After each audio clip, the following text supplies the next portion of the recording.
کرام کو अल्हम्दुलिल्लाहि रब्बिल आलमीन वस्सलातु वस्सलामु अला मुहम्मद व अला आलिहि व अस्हाबिहि अजमईन अम्मा बाद फअऊज़ु बिल्लाहि मिनश शैतानिर रजीम बिस्मिल्लाहिर रहमानिर रहीम व इज़ा सअलक इबादी अन्नी फइन्नी क़रीब उजीबु दअवतद दा'i इज़ा दआन फल्यस्तजीबू ली वलयुमिनू B लअल्लहुम यरशुदून।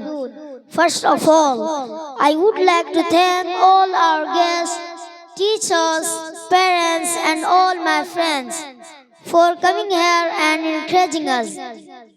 My beloved brothers and class fellows, I am here to speak some humble words on the topic of dua. Dua is one of the most special gifts that Allah the Almighty has favored upon the man. It is the hallmark of one's faith and a solid proof of relationship with his Creator.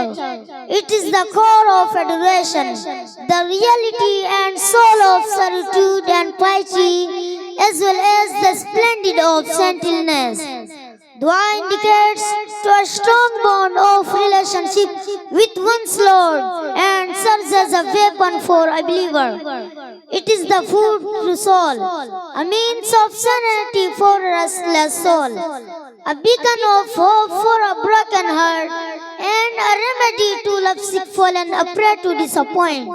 It amounts to a treasure for dervishes, an asset to the poor, the encouragement for helpless, a consolation for a poverty stricken, a solace for indigent, a power for the weak, a shield for the seekers of right path, and a provision in the way of mystic.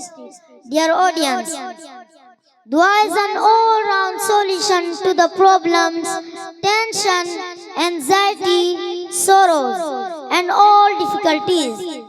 Dua is the most important source and perfect medium to seek good fortunes. It is the best and most effective means to attain the object of both worlds. So, if one faces problems, anxiety, sorrows, raise his hands and seek Allah's help. He will sure accept his dua. Here I conclude my talk on this Urdu poetry.